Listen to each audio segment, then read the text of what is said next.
अस्सलाम वालेकुम students, I hope you are doing well. और आपने लास्ट लेक्चर की भी कुछ प्रैक्टिस की होंगे क्वेश्चंस की। अब हम कुछ नई एग्जांपल्स जो हैं वो बेजल फंक्शन की, कुछ नई आइडेंटिटीज़ जो हैं उनको डिस्कवर करते हैं। और उसमें जैसे अब ये प्रूव करना है कि आपके पास ये बेजल फंक्शन ऑफ अब जो n है ना यहाँ पे, अब दैट्स नॉट एन इंटीजर। जो हमने लास्ट टाइम देखा था कि जब jn ऑफ x होता था तो n को इंटीजर होता था, तो फिर वो आपका j of minus n of x is equal to minus one is power n jn of x के बराबर होता था when n is an integer. ठीक है, यानी इंटीजर का मतलब जब वो कोई पॉजिटिव और नेगेटिव नंबर होता था, कोई फ्रैक्शन या फिर कोई डेसिमल नंबर नहीं होता था। अब अगर यहाँ पे आपके पास कोई फ्रैक्शन की फॉर्म में अगर n आ रहा है तो हम क्या कर सकते हैं कि हम जो पोलिनोमियल सीरीज़ है बेजल फंक्शन की, इस तरीके से ये यूज़ कर सकते हैं। और इस पोलिनोमियल सीरीज़ में jn ऑफ x जो है वो उसको अगर हम एक्सपेंड करें तो हम इस तरह लिख सकते हैं कि x raise power n over 2 raise power n gamma function of n plus one. ठीक है, और जो ब्रैकेट में हम वन माइनस पहली जो टर्म होती है वो X square over 2 into 2n plus 2 plus X raise power 4 over 2 into 4 into 2n plus 2 into 2n plus 4 plus up to so on. ये हमने पहले पीछे जो है ये jn ऑफ x की वैल्यू, ये हमने बेजल जो है फर्स्ट पेज में ये बेजल पोलिनोमियल की जो सीरीज़ है उसमें ये हमने कैलकुलेट की थी। यहाँ पे ये जो एक्सपेंडेड फॉर्म है इसकी, जो बेजल फंक्शन जो सेकंड ऑर्डर डिफरेंशियल इक्वेशन उसके सोल्यूशन की, ये वाली एक्सपेंडेड फॉर्म हम उधर यूज़ कर रहे हैं ना।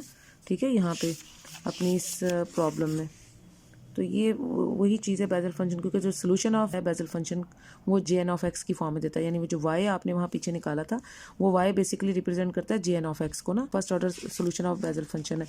ठीक है, यहाँ पे वो जो y था वो y बेसिकली आपको यही वाला सोल्यूशन जो है, ये एक्सपेंडेड फॉर्म है, यही वाला सोल्यूशन जो है वो रिप्रेजेंट कर रहा है। तो ये वाला हमने वो सोल्यूशन लिया बेजल फंक्शन की फॉर्म में, फर्स्ट ऑर्डर बेजल फंक्शन की फॉर्म में। और अब इसमें n की जगह आप क्या डाल देंगे 1/2। ठीक है, क्योंकि आपको j 1/2 ऑफ x की वैल्यू चाहिए। तो जहाँ जहाँ n आ रहा है इस सोल्यूशन में आप n को 1/2 पुट करेंगे और उसको सिंप्लीफाई करेंगे n 1/2 पुट करके। और सिंप्लीफाई करके हमने ये यहाँ पे जो जो चेंजिंग आएगी वो क्या है कि ये जो आपने gamma function of n plus one वाली आइडेंटिटी हमने यूज़ की है कि जब gamma function of n plus one जो है वो रिप्रेजेंट करता है n into gamma function of n। ठीक है, तो ये वाली आइडेंटिटी यहाँ पे हमने ये वाली यूज़ की है कि gamma function of n plus one जो है वो रिप्रेजेंट करता है n into gamma function of n, यानी 1/2 इंटू गैमा फंक्शन ऑफ 1/2। और जो गैमा फंक्शन ऑफ 1/2 है उसकी वैल्यू होती है अंडर रूट पाई। तो ये गैमा फंक्शन ऑफ 1/2 की जगह यहाँ पे नीचे अंडर रूट पाई आ जाएगा। ठीक है, और ये जो 1/2 था ये ऊपर जाके अंडर रूट एक्स के साथ आ जाएगा ना यहाँ पे। और बाकी हमने उसी तरीके से 3 इंटू 2 इंटू वन जो है वो 3 factorial, 5 into 4 into 3 into 2 into one जो है वो 5 फैक्टोरियल के बराबर होगा। और इस तरीके से हम जो एवेल्यूएट करना चाहते थे यहाँ पे ये जो फॉर्म आपके पास बन रही है 1 minus X square over 3 factorial plus X is power 4 over 5 factorial up to so on, ये रिप्रेजेंट ये जो सीरीज जो आपकी फॉर्म बन रही है यहाँ पे, अगर हम एक्स से मल्टीप्लाई और डिवाइड कर दें, यानी ऊपर एक्स से मल्टीप्लाई कर दें तो ये आ जाएगा x minus x cube over 3 factorial plus X is power 5 over 5 factorial, इस तरह की सीरीज ऊपर बन जाएगी। और नीचे यहाँ पे एक्स आ जाएगा, तो फिर ये जो पूरी सीरीज होगी x minus x cube over ये वाली फॉर्म वाली एक्स क्यूब ओवर 3 फैक्टोरियल, ये साइन ऑफ एक्स को रिप्रेजेंट करती है। ठीक है ना, तो ये हमारी जो पहला प्रूफ है वो इस तरीके से आ जाता है। इसी तरीके से आप जो है सेकंड प्रूफ करना है कॉज ऑफ एक्स के लिए, तो आप n को -1/2 पुट कर सकते हैं। ठीक है, क्योंकि आपको बेजल फंक्शन में जो नीचे n की वैल्यू है -1/2 चाहिए। और आगे वाली जो इसकी प्रॉब्लम है वो भी आप ट्राई कर सकते हैं। उसमें भी ये जो थर्ड वाली है आपके पास, इसमें भी आपने क्या करना है कि जस्ट उसका स्क्वायर करना है। ठीक है, तो आपने जो स्क्वेयरिंग एंड एडिंग जो इक्वेशंस 1 और 2 जो आपने पार्ट्स निकाले हैं ना, यानी ये जो है j 1/2 वाली टर्म और दूसरी आपने जो निकालनी j -1/2 ऑफ x वाली टर्म। ठीक है, इन दोनों का स्क्वेयर करके और उनको ऐड करेंगे तो आप ये थर्ड इक्वेशन को भी प्रूव कर सकते हैं। j 1/2 वाली x वाली टर्म इसका square plus j -1/2 of x वाली जो है इसका स्क्वायर करके ऐड करेंगे तो आप ये भी चीज़ प्रूव कर सकते हैं। तो ये सिंपली आपने बेजल पोलिनोमियल जो सीरीज़ है उससे हमने इसको एवेल्यूएट करना है for different values of n। ठीक है, अब उसके ये नीचे प्रैक्टिस प्रॉब्लम्स उन्होंने दी हुई हैं, इनको भी आप ट्राई कर सकते हैं अगर आप इसको अंडरस्टैंड करना चाहते हैं, वरना इसमें कोई ऐसी मसला नहीं है क्योंकि ये पोलिनोमियल सीरीज़ आपने जो है वो सिंपली यूज़ की है। अब ये हमने बेजल पोलिनोमियल का, ये तो सोल्यूशन था ना Bessel second order differential equation का, जो y इज इक्वल टू जो टर्म आई थी, तो ये y की जगह हम jn ऑफ x यूज़ करें ना यहाँ पे, जो कि उसका सोल्यूशन है फर्स्ट ऑर्डर, तो ये हमने यूज़ किया था। इसी तरह जब आपने वहाँ पर जो रिकरेंस रिलेशन देखी थी, वो jn+1 ऑफ x जो है वो रिप्रेजेंट करता था इसको 2n/x, ये हमने पीछे वैल्यूएट भी किया हुआ है, 2n/x jn of x minus jn-1 of x। इसी तरह जो है दूसरी हमने एक रिलेशन पढ़ी थी jn-1 ऑफ x वाली जो टर्म थी, वो 2n/x jn of x minus jn+1 जो है ऑफ x के बराबर होती थी।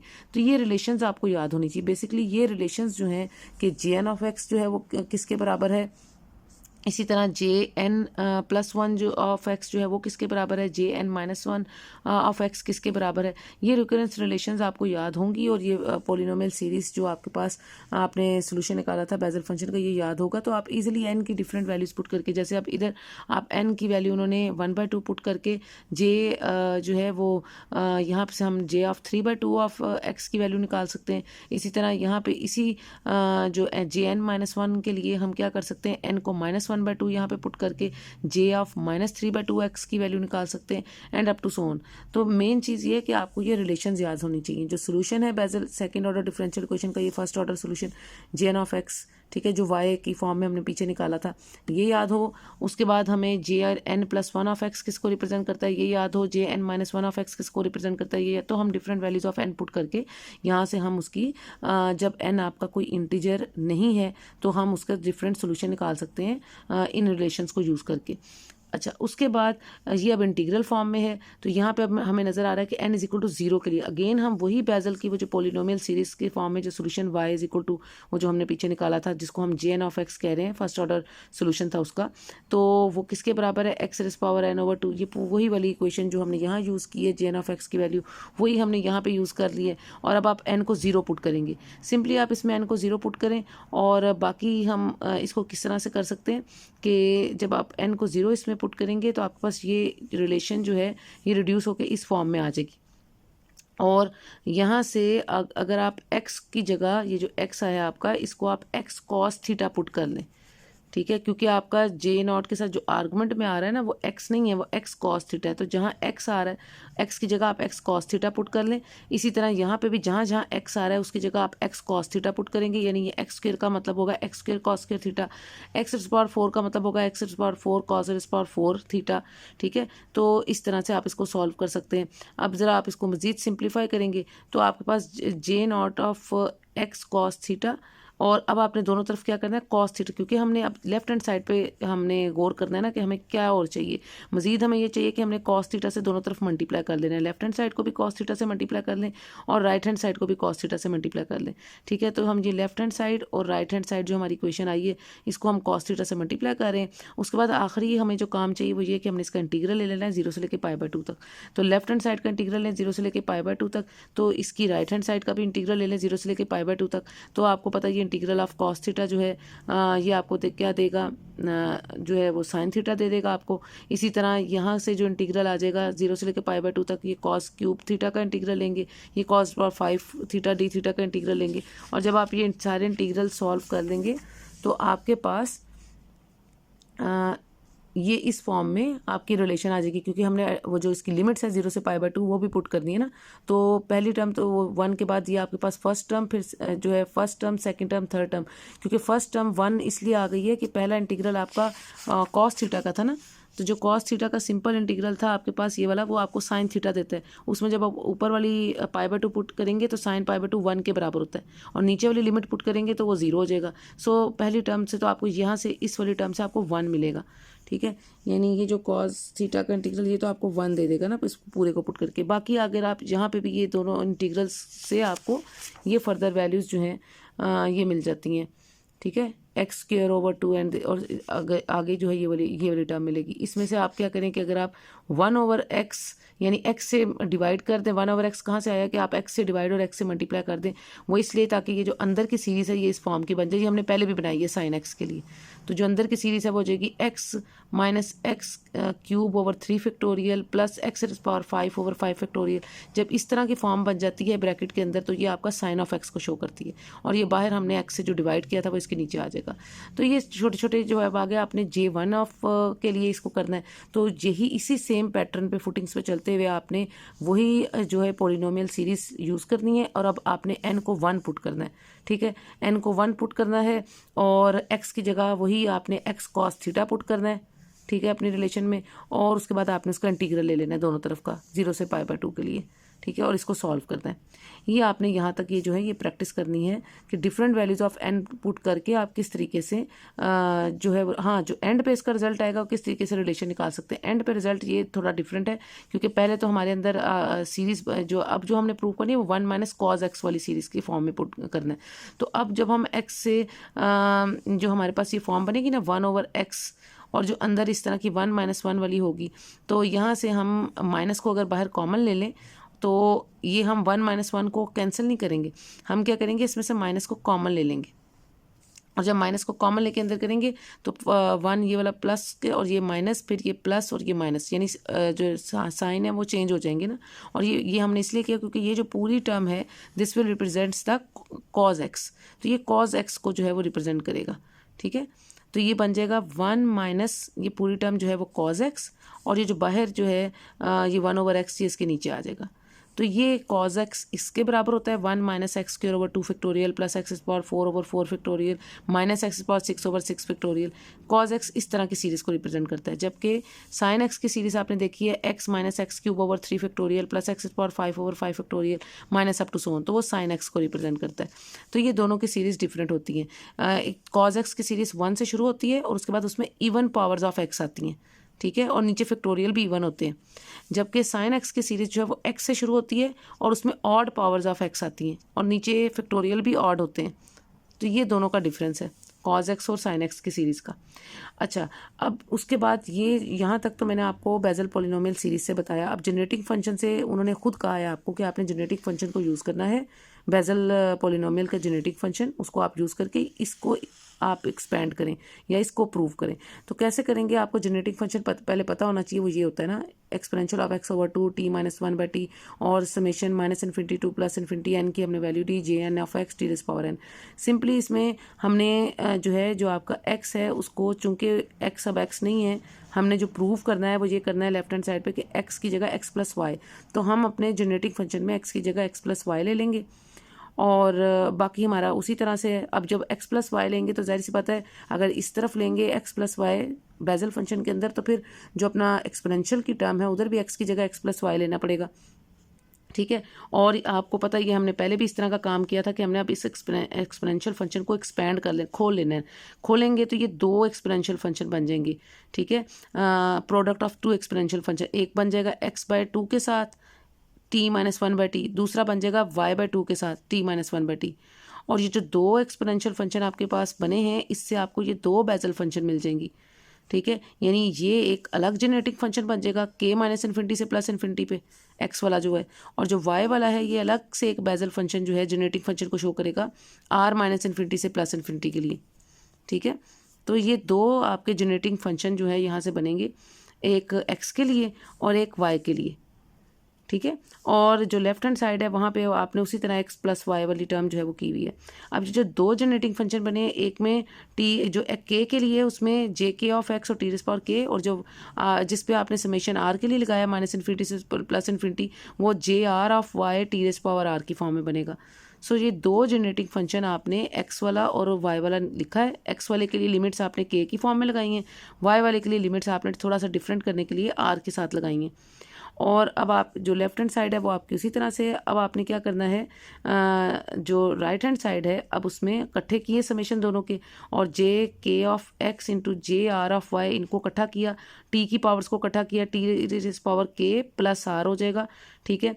अब यहाँ पे हमारे पास जो आपके पास अगर हम इसको इकट्ठा करें तो ये जो आपके पास r - ∞ से +∞ है, अगर हम इसको दोबारा से जो रीसब्स्टिट्यूट करें वैल्यू को, कि हम r को क्या लेना चाहते हैं, इस वाले r की वैल्यू अगर पुट कर दें, तो r को अगर रीसब्स्टिट्यूट करें, r को हमने यहाँ पे क्या लिया n - k, ठीक है। तो अगर हम r की जगह n - k पुट करें, यहाँ पे भी t⁻r है ना, तो r की जगह आप क्या पुट कर दें n - k, ठीक है। तो आर की जगह अगर आप एन माइनस के पुट कर दें तो बाकी के वाले को तो हमने उसी तरह रखा है ना, तो सिंपली आपकी जो समेशन है वो भी आर माइनस इन्फिनिटी से प्लस इन्फिनिटी की बजाय एन माइनस इन्फिनिटी से प्लस इन्फिनिटी हो जाएगी।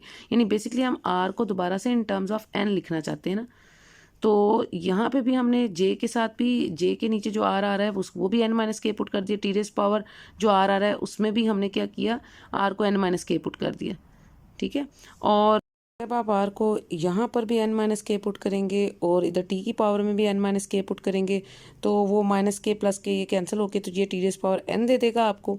और यहाँ पे जब आप आर को एन माइनस के पुट करेंगे तो यहाँ पे ये एन माइनस के आ जाएगा, ठीक है। अब ये दोनों तरफ से लेफ्ट हैंड साइड और राइट हैंड साइड से summation N minus infinity to plus infinity ये भी कैंसिल आउट हो जाएंगी टर्म्स। और साथ ही अगर आप टी रेज़ पावर एन के कोफिशिएंट्स को कंपेयर कर लें या फिर टी रेज़ पावर एन दोनों तरफ से अगर आप कैंसिल आउट कर लें तो आपके पास लेफ्ट हैंड साइड पे J N of X plus Y बच जाएगा और राइट हैंड साइड पे जो टर्म बचेगी के की टर्म बचेगी sigma minus infinity to plus infinity और जे के ऑफ एक्स और जे ऑफ एन माइनस के ऑफ वाई, ठीक है। तो ये टर्म्स आपके पास बचेंगी जो हमने प्रूव करना था, ठीक है। तो ये जनरेटिंग फंक्शन से उन्होंने कहा था कि इसको आप प्रूव कर लें, हमने सिंपली इसको जनरेटिंग फंक्शन में की वैल्यू में जो है एक्स की जगह एक्स प्लस वाई पुट करके प्रूव कर लिया। इसी तरह से ये भी आप एन की वैल्यू को 0 पुट करके इसी इक्वेशन में जो आपने ऊपर की है ये प्रैक्टिस प्रॉब्लम उन्होंने दी है, तो अगर आप एन को इस प्रॉब्लम में 0 पुट कर लें जहाँ जहाँ एन आ रहा है तो आप आगे भी इसको फर्दर ये चीज़ भी प्रूव कर सकते हैं जो उन्होंने आपसे कही है, ठीक है। तो ये जो है ये प्रैक्टिस प्रॉब्लम नंबर 6.9 इसकी उन्होंने इसीलिए आपको ये जो हिंट भी दी है या नोट दिया कि एक्सप्रेशन जो आपने ऊपर यूज़ किया J N of X plus Y वाला उसी एक्सप्रेशन में और आपने जस्ट एन को 0 पुट किया है और ये addition theorem of the Bessel functions कहलाते हैं। तो ये चीज़ ये आइडेंटिटीज़ जो हैं ये आपने याद रखनी है। जैसे अब ये जो आपने प्रूव करना है जब आपने ये वाली एवेल्यूएट की है तो उसके बाद आपने एन को 0 पुट करके ये वाली भी एवेल्यूएट यहाँ से आप कर लेते हो। तो इसको हम क्या कहते हैं, इसको हम addition theorems of Bessel function कहते हैं। तो ये एडिशन थ्योरम और ये जो आइडेंटिटीज़ हैं बेजल फंक्शंस की ये आपने याद रखनी है। अब एग्जाम्पल नंबर जो 10 और 11 है वो मैंने आपको लास्ट लेक्चर में करवा दी थी। ये जो एग्जाम्पल नंबर 12 है इसको आप खुद ट्राई करें, ठीक है। और इसमें भी आपने वो जनरेटिंग फंक्शन जो है वो उस तरह से ये इन्होंने यूज़ किया हुआ है और उसको उसके लिहाज से आपने ये 12 वाली एग्जाम्पल जो है इसको ज़रा सॉल्व करने की कोशिश करें और इसकी प्रैक्टिस प्रॉब्लम भी सॉल्व करें। मैं आपको ये एग्जाम्पल नंबर 13 करा रही हूँ जिसमें आपने ये प्रूव करना है कि जो इसकी आइडेंटिटी है Bessel function J N of x minus 1 power N और एक्स पावर एन और ये दिस टर्म डेरिवेटिव टर्म आ रही है। तो इसके लिए हम क्या करेंगे कि हमारे पास हमने जो मैंने आपको एग्जांपल नंबर 10 और 11 जो लास्ट कराई थी जिसमें डी बाई डी एक्स हमने जो डेरिवेटिव निकाला था वो इसके इक्वल था, वो ज़रा देख लेते हैं। वो हमने कहाँ से की थी, यहाँ पे ये चीज़ ये जो प्रैक्टिस प्रॉब्लम जब हमने की थी D by D x of X power minus N G N of X जो है वो minus x power minus N G N plus 1 of X थी। ये चीज़ हमने जो एक प्रैक्टिस प्रॉब्लम में की थी इसको अब ये यहाँ पे हम यूज़ कर रहे हैं, ठीक है। तो ये अपनी एग्जांपल नंबर 13 में तो जो D by D x of X power minus N G N of x is equal to minus x power minus N G N plus 1 of x, ये चीज़ हमने पीछे अपनी प्रैक्टिस प्रॉब्लम में की थी एग्जांपल जो है वो 6.11 में। तो अब हम इस आइडेंटिटी को यूज़ करते हुए इसमें अगर n को हम 0 पुट कर दें क्योंकि हमें जे नॉट ऑफ एक्स भी चाहिए ना, तो अगर हम इसमें n को 0 पुट करें तो n को 0 पुट करके जो लेफ्ट हैंड साइड है हमारी क्योंकि वहाँ पे डेरिवेटिव टर्म चाहिए ना आपको, तो जे नॉट ऑफ एक्स के साथ तो फिर हमने लेफ्ट हैंड साइड पे D by D x of ये जो हमारा है एन को अगर इधर 0 पुट करेंगे तो आपको पता है एन जब जो पावर किसी चीज़ की 0 हो जाए वो 1 के बराबर हो जाता है, सो ये 1 हो गया। और यहाँ पे जब एन को 0 पुट करेंगे so this is J naught of x और this will be equal to minus x power minus n को 0 पुट करेंगे ये टर्म भी 1 हो जाएगी और यहाँ पे एन 0 पुट करेंगे so this will be J 1 of X, तो वो इसके बराबर हो जाएगी। इसके बाद हम क्या करेंगे कि यहाँ पे अगर हम दोनों तरफ जो है वो 1/x से, यानी लेफ्ट हैंड साइड पे भी x से डिवाइड कर दे और राइट हैंड साइड पे भी जो है x से डिवाइड कर दे, तो लेफ्ट हैंड साइड पे बन जाएगा 1/x d/dx of J naught of x, और राइट हैंड साइड पे क्या हो जाएगा, ये -1 को हमने विद इन ब्रैकेट कर लिया ताकि हम बाद में उसको इस फॉर्म में बना लेंगे -1n की फॉर्म में, और जो 1/x जो इधर डिवाइड किया था जिस तरह लेफ्ट हैंड साइड पे, इसी तरह राइट हैंड साइड पे भी डिवाइड किया, और वो जो 1/x है वो x⁻⁻1 बन जाएगा, ठीक है। और उसके बाद हमारे पास साथ क्या है, j1 ऑफ x इस फॉर्म में आ गया। उसके बाद नेक्स्ट हमें क्या चाहिए, हम दोनों तरफ का जो है वो डेरिवेटिव ले लेते हैं। जब लेफ्ट हैंड साइड का भी डेरिवेटिव ले लेते हैं, राइट हैंड साइड का भी डेरिवेटिव ले लेते हैं। जब लेफ्ट हैंड साइड का डेरिवेटिव लेंगे तो d/dx of this term 1/x d/dx of j0 of x this would be equal to -1 और d/dx ऑफ, इसको इस फॉर्म में हमने लिख लिया, ठीक है, दोनों तरफ का डेरिवेटिव लेके। नेक्स्ट जो स्टेप है वो हमने क्या किया कि हमारे पास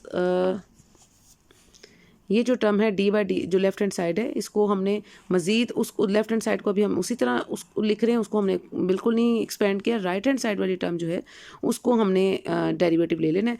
वो जब हम डेरिवेटिव लेंगे तो वो किस तरह से हम लिख सकते हैं, उसको हम इस फॉर्म में लिख सकते हैं।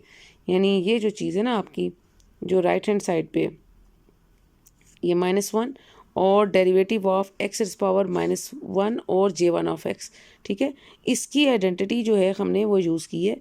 वो कहाँ से यूज़ की है, ये जो ऊपर हमने जो आइडेंटिटी लिखी है d/dx of x⁻⁻1 j1 of x की जगह, तो आपने भी ऊपर ये आइडेंटिटी लिखी थी कि d/dx of x⁻⁻x jn of x हमेशा बराबर होता है -x⁻⁻n और jn+1, यानी j के आर्गूमेंट में जो बेसल फंक्शन का जो उसकी n की वैल्यू है उसमें 1 ऐड हो जाता है ना, ठीक है।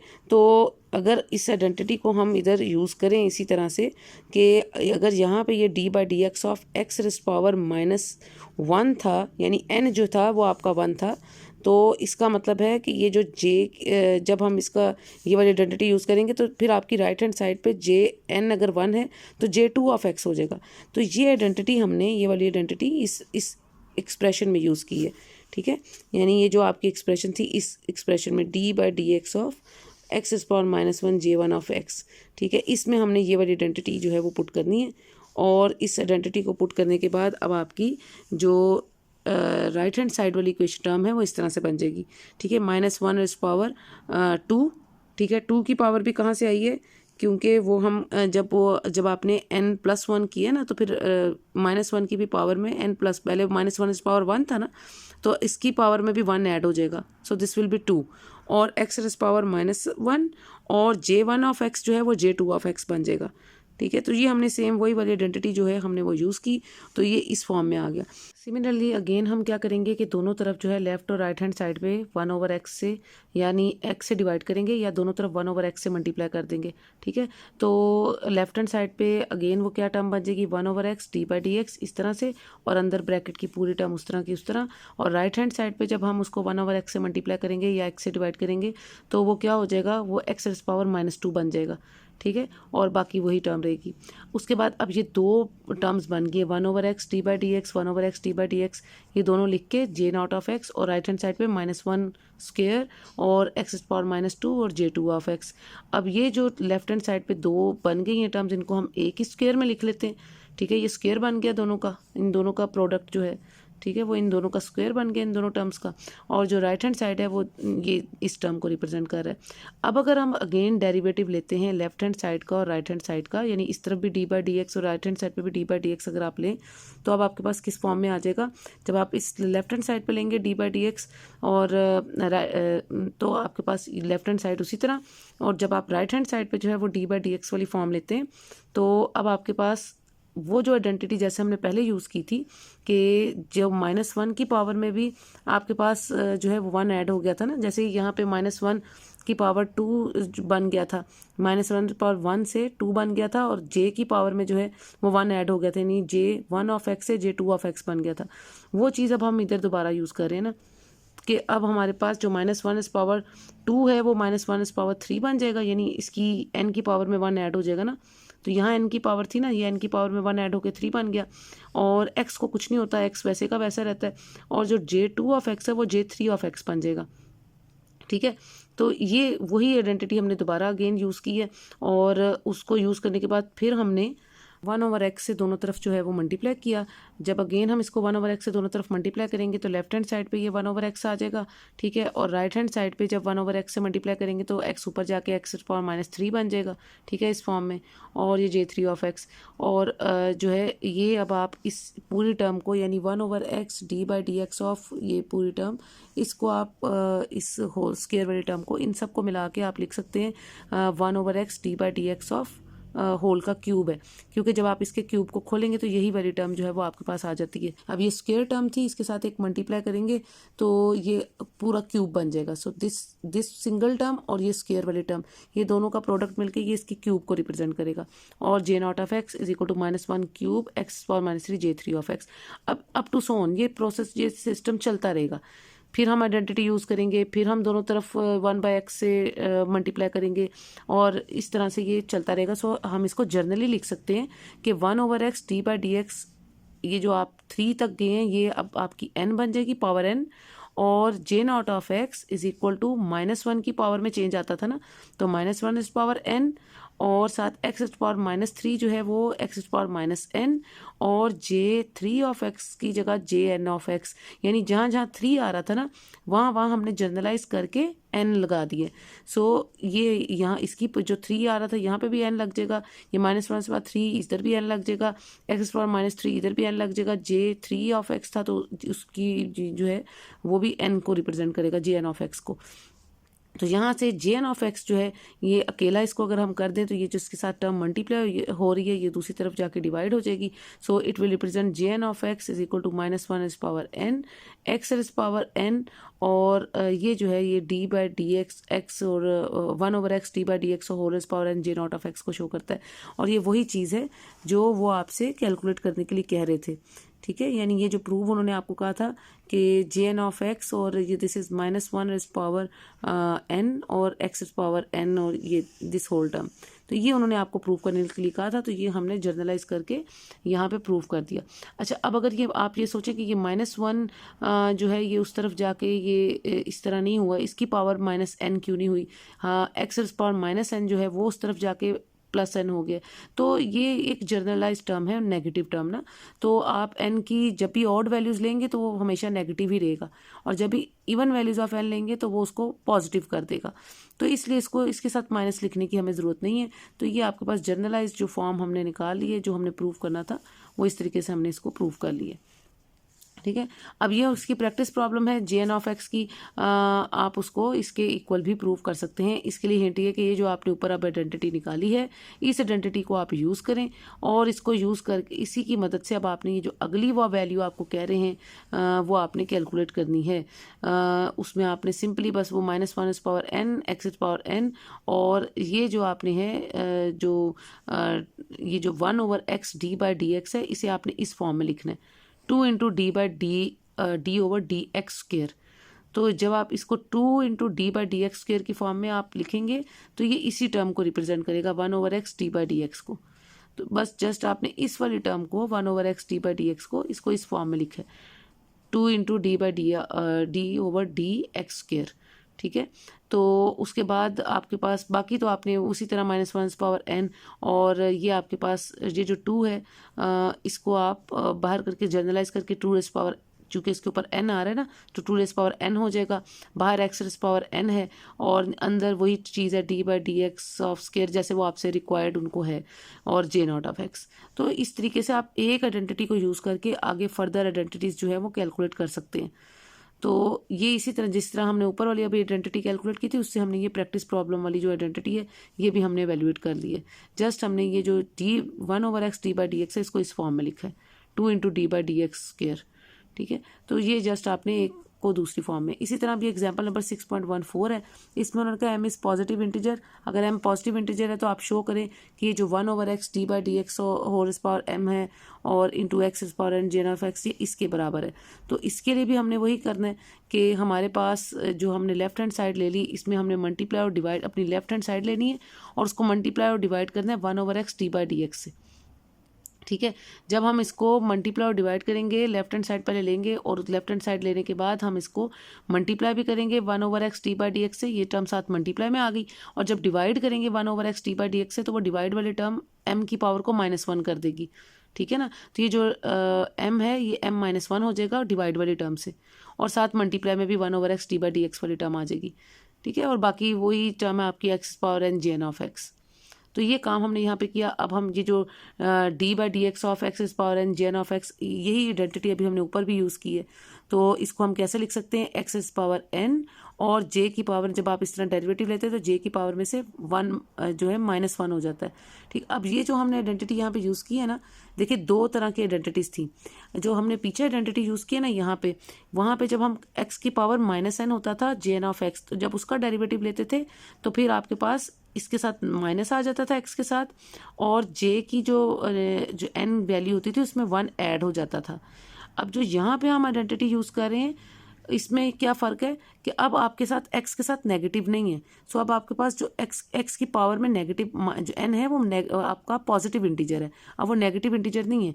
पिछली एग्जांपल में हमने देखा था कि n आपका एक नेगेटिव इंटीजर था, ठीक है। तो वहाँ पे आप यहाँ j की जो n की वैल्यू होती थी उसमें एक ऐड हो जाता था। अब जब यहाँ पे n आपका एक पॉजिटिव इंटीजर होगा तो यहाँ पे आपकी ये वाली आइडेंटिटी चलेगी जिसमें हम कह रहे हैं कि x⁻n और आपके साथ gn(x), और अब आपका जो x है, जो आपके पास x⁻n है, और आपके पास जो jn(x) है, n की पावर में से एक माइनस हो जाएगा, एक कम हो जाएगा। तो ये फ़र्क है नेगेटिव इंटीजर में और पॉजिटिव इंटीजर में।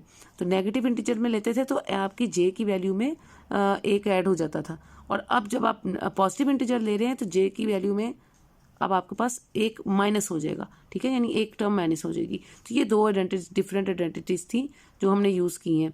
अच्छा, which are quite similar with each other. दोनों आइडेंटिटीज लगती सिमिलर है लेकिन इंटीजर्स का फ़र्क है। यहाँ पे नेगेटिव इंटीजर है और यहाँ पे अब जब हम यूज़ करें तो ये एक पॉजिटिव इंटीजर है। अच्छा, अब हम अगर इसको यहाँ पे यूज़ करें, सो this is 1/x d/dx rays power m, जिस तरह लेफ्ट हैंड साइड थी उसी तरह हमने इसको लिख लिया, which is equal to this term, ठीक है। अब ये जो चीज़ है आपके पास ये d/dx ऑफ x⁻n gn(x), इस टर्म के अंदर इसकी ये आइडेंटिटी अब हम यूज़ करेंगे, यानी 1/x तो पहले का ही ना, तो बाकी जो d/dx वाली टर्म है ये पूरी x⁻n gn(x), उसकी जगह x⁻n jn-1 आ जाएगा ना, ठीक है। और उसके बाद ये हमने यहाँ पे यूज़ कर ली। अब इसको ज़रा सिंप्लीफाई करते हैं तो ये पहली टर्म तो वैसी की वैसी है, और जो दूसरी टर्म है ये जो 1/x है, ये x की पावर ऊपर जाके x⁻n-1 और jn-1 हो जाएगा। सिमिलरली अगर हम इसको ये जो लेफ्ट हैंड साइड है ये आपकी उसी तरह हमने लिख दी, और ये जो आपका 1/x d/dx of m j जो x⁻n gn(x) है, जैसे ये m-1 को रिप्रेजेंट कर रहा है, इसी तरह ये यही टर्म आपकी m-2 को भी रिप्रेजेंट करेगी। जैसे ये m-1 था, m-1 की बजाय अब यहाँ पे m-2 आ जाएगी, और x⁻n-1 की बजाय x⁻n-2 आ जाएगा, और jn-1 की बजाय jn-2 ऑफ x आ जाएगा। ये उसी तरह होगा क्योंकि जैसे हमने ऊपर किया था ना, जब ऊपर प्रॉब्लम में हम बार बार उसको आइडेंटिटी यूज़ कर रहे थे, बार बार उसको हम दोनों तरफ जो है वो मल्टीप्लाई कर रहे थे 1/x से, फिर आइडेंटिटी यूज़ कर रहे थे, और आखिर में हमने उसको जर्नलाइज कर लिया था। तो इसी तरह हमने जब एक दफ़ा यहाँ पे रिजल्ट निकाला है तो दूसरे रिजल्ट के लिए हमने उसको सिमिलरली कर लिया ना, कि जैसे ये m-1 के लिए आ रहा है तो अगेन इसमें से हमें पता है कि हमने जब आइडेंटिटी यूज़ करनी है तो हर दफ़ा आइडेंटिटी यूज़ करने पे m की वैल्यू में से 1 माइनस होते जाना है। जैसे कि एक n था ना, तो n की वैल्यू में से 1 माइनस होता जा रहा है, तो यहाँ पे भी हम जब जैसे जैसे आइडेंटिटी यूज़ करेंगे आपकी m की वैल्यू में से 1 माइनस होता जाएगा। ये m-1 की बजाय m-2 हो जाएगा, इधर भी -1 अगेन हो जाएगा, तो ये n-1 की बजाय n-2 हो जाएगा, x⁻n-1 की बजाय भी n-2 हो जाएगा। और फर्दर जब जब हम आइडेंटिटी यूज़ करते जाएंगे हमारी जहाँ जब पावर्स में से -1 होता जाएगा। तो इसीलिए हम इसको जर्नल करके लिख लेते हैं। जर्नलाइज जब लिखेंगे तो हम इसको लिख सकते हैं कि 1/x d/dx ऑफ ये जिस तरह होल रेज़ पावर m जो हमारी लेफ्ट हैंड साइड थी ये उसी तरह रहेगी, और जो राइट हैंड साइड है अब हम उसको किस तरह लिखेंगे 1/x, और ये चूंकि हम इसमें m-2 -3 -4 up to so on इस तरह चल रहा है ना, तो ये दिस इज m-m, तो ये m- यानी जहाँ जहाँ 2 अब लिखा हुआ है ना यहाँ पे, तो 2 की जगह अब हम क्या पुट कर सकते हैं m। तो ये जो m-m है ये ज़ीरो हो जाएगा और किसी भी चीज़ की पावर आपको पता है ज़ीरो हो तो वो क्या हो जाएगी 1, तो ये टर्म तो ख़त्म हो जाएगी, पहली बारी ये 1 हो जाएगी। और दूसरी टर्म जो है जब इसमें 2 की जगह आप m लिखेंगे तो x इस पावर n माइनस m हो जाएगी, और jn माइनस 2 जो था जहाँ पे 2 की जगह आप m लिख लेंगे सो jn minus m of x हो जाएगी। ठीक है, तो जो आप प्रूव करना चाहते थे वो यही प्रूव करना चाहते थे, और ये चीज़ हमने प्रूव कर ली जो पॉजिटिव इंटीजर्स के लिए। ठीक है, तो ये इस तरीके से आपने आगे जो प्रैक्टिस प्रॉब्लम है उसमें भी आपने यही वाली आइडेंटिटी जो आपने ऊपर वैल्यूएट की है अभी 1 इस power x D by D x 4 इस पावर m जो है, और दिस टर्म, इस आइडेंटिटी को आपने यूज़ करके तो इसमें आपने किस तरह से लिखना है जी, पहले आपने 1/x D by D x of m के अंदर अगर पावर में अगर पॉजिटिव इंटीजर है ना, तो याद रखें पॉजिटिव इंटीजर में m की पावर में से 1 माइनस होगा, और इसी तरह जो जब m की पावर में से 1 माइनस होगा तो आप क्या करेंगे, 1 माइनस करने के लिए आप क्या करते हैं कि इसको मल्टीप्लाई और डिवाइड कर देंगे, जैसे ऊपर किया था 1/x D by D x की वैल्यू से ना, तो हमने क्या किया, मल्टीप्लाई किया 1/x D by D x से और डिवाइड किया, जो डिवाइड वाली टर्म है 1/x D by D x वो m-1 कर देगी, और ये जो मल्टीप्लाई है 1/x D by D x वाली टर्म ये क्या करेगी, ये अगेन हमने वही काम किया कि d by D x of x इस power minus N G N of x, इसकी जगह जो है अब हम ये वाली आइडेंटिटी यूज़ करेंगे, जैसे हमने पीछे कहा था कि जब x की पावर में माइनस एन आ रहा होगा ना, तो फिर हम x की पावर में जब माइनस एन आता है तो फिर जहाँ पे बेजल फंक्शन की राइट हैंड साइड पे बेजल फंक्शन की जो आर्गूमेंट होता है, जो n की वैल्यू होती है उसमें 1 ऐड हो जाता है, तो ये वाली आइडेंटिटी अब इसके अंदर हम यूज़ कर सकते हैं, और सेम फुटिंग पर जाके हम ये चीज़ प्रूव कर सकते हैं जो उन्होंने आपसे कही है। तो ये प्रैक्टिस आप करें, जैसे हमने सेम जैसे ये वाली चीज़ वैल्यूएट की है और प्रूव की है, तो ये वाली आइडेंटिटी अब इसमें आप यूज़ करके तो इस चीज़ को भी आप प्रूव कर सकते हैं प्रैक्टिस प्रॉब्लम 6.14 में। उसके बाद ये एक सिंपल सी है एग्जांपल 6.15 जिसमें उन्होंने कहा कि integral x power n J n minus 1 of x D x जो है इसको एवेल्यूएट करें। तो इसको एवेल्यूएट करने का तरीका जो है उसके लिए आपने क्या करना है, सिंपली पहले तो आपने प्रूव करना है कि जो आपके पास d बाई डी एक्स है x power n J n of x, ये आपने आइडेंटिटी यूज़ की वही वाली अभी जो हमने बार बार एक आइडेंटिटी यूज़ कर रहे हैं, बस ये याद रखें कि d by D x of x इस power N J N of x जब होता है तो यहाँ एन के साथ अगर एक्स की पावर में पॉजिटिव एन है तो फिर राइट हैंड साइड पे जो आपका जे होता है उसकी एन की वैल्यू में से 1 माइनस हो जाता है उसमें से। ठीक है, और अगर यहाँ पे एक्स की पावर में माइनस एन होगा तो राइट हैंड साइड पे बाहर भी नेगेटिव आएगा एक्स के साथ, और जे की वैल्यू में भी आपके साथ जो है वो 1 ऐड हो जाता है उसके साथ। ठीक है, तो ये फ़र्क होता है दो आइडेंटिटीज़ में। तो ये आपकी D by D x of चूँकि ये पॉजिटिव के साथ है तो आपने राइट हैंड साइड पे एक्स पावर एन भी पॉजिटिव के साथ आएगा, और जे की वैल्यू में से 1 सब्ट्रैक्ट हो जाएगा, यानी जे एन माइनस 1 हो जाएगा। ये चीज़ हमने यहाँ पे यूज़ करनी है, और इस को यूज़ करते हुए ये जो डी बाई दोनों तरफ का आप इंटीग्रल ले लें। जब आप इस आइडेंटिटी में दोनों तरफ का इंटीग्रल लेंगे तो लेफ्ट हैंड साइड का डेरिवेटिव जो है वो ख़त्म हो जाएगा।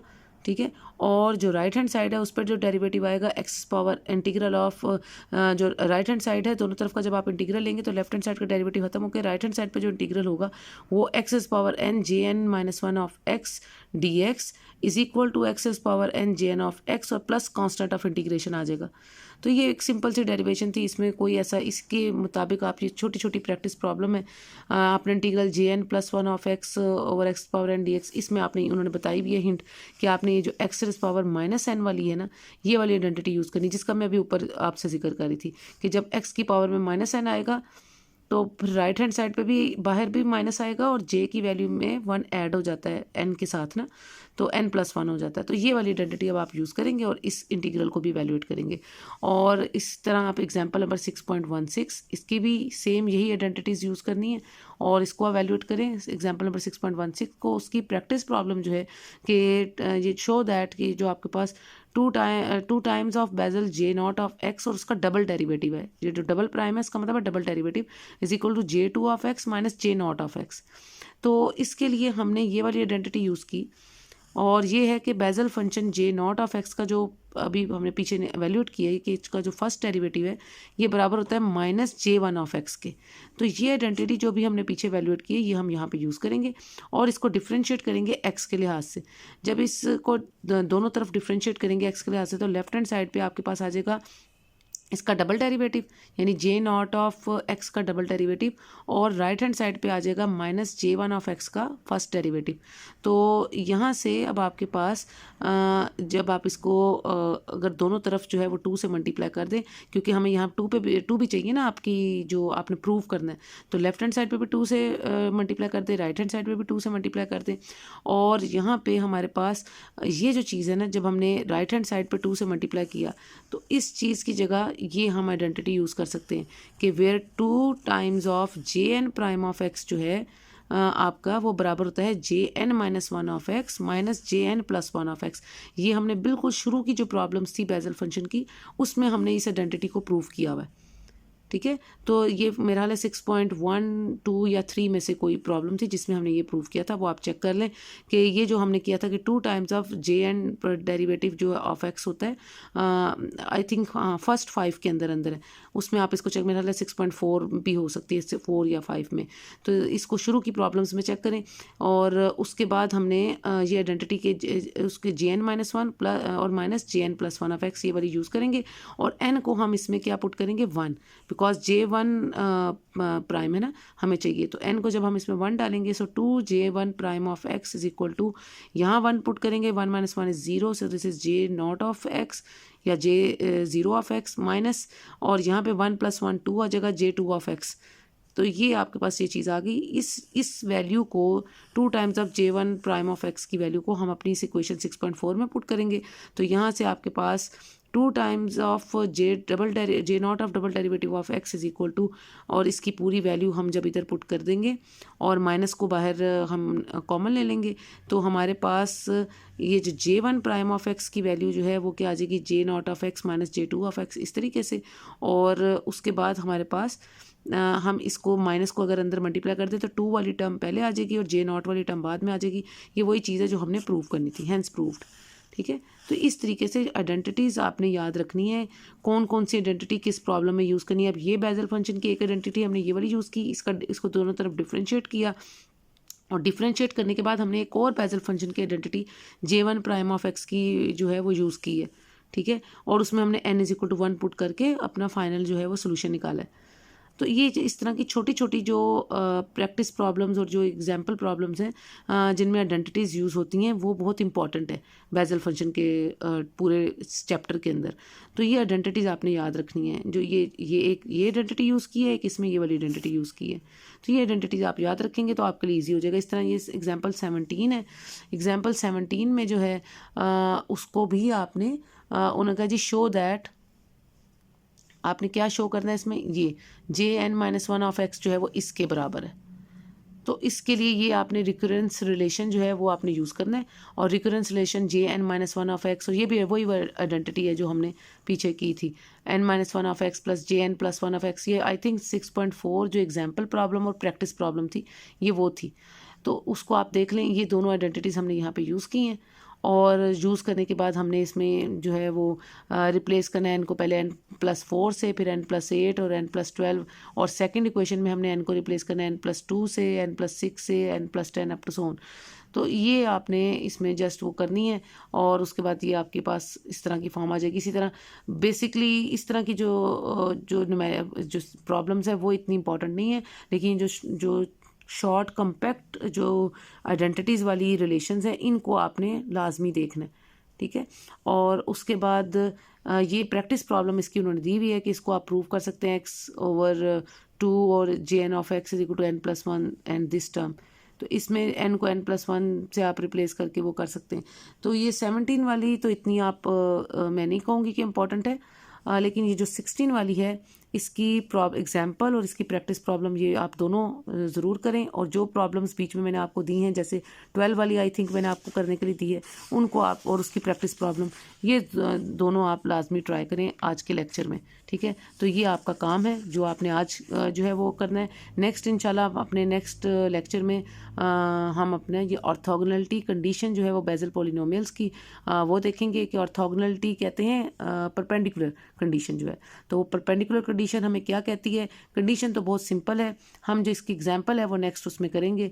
और कंडीशन तो सिंपल इस तरह से है कि हमारे पास अगर इंटीग्रल 0 to a x और jn of alpha x jn of beta x dx हो, या वो 0 होगा या वो इसको रिप्रेजेंट करेगा alpha square over 2 jn plus 1 square alpha ए के। और ये कब होगा? अगर तो 0 कब होगा? जब अल्फ़ा बीटा के बराबर, यानी आर्गूमेंट्स जो हैं ये बराबर नहीं होंगे, यानी alpha is not equal to beta, तो तब वो 0 हो जाएगा। और ये इस टर्म के बराबर तब होगा जब आपका अल्फ़ा बीटा के बराबर हो जाएगा। और ये इस तरह की कंडीशन आपने पहले भी पढ़ी हुई है क्रोनिकल डेल्टा फंक्शन में। क्रोनिकल डेल्टा फंक्शन में अगर आपको याद हो तो वो भी यही कहता था कि जो आपका chronicle delta of alpha beta होता था वो क्या होता था? या वो 0 होता था या वो 1 होता था। 0 तब होता था जब alpha is not equal to beta, और 1 तब होता था जब alpha is equal to beta. तो ये सेम इसी तरह की कंडीशन बेसल पॉलिनोमियल्स के लिए भी हम ऑर्थोगोनैलिटी कंडीशन यूज़ करते हैं। तो इसको इसके इंटीग्रल फॉर्म में अगर आप पुट करेंगे तो ये 2 ऑर्थोगोनैलिटी कंडीशंस हैं जिनको अब हम नेक्स्ट प्रूव करेंगे अपनी इस एग्जाम्पल प्रॉब्लम 6.18 में।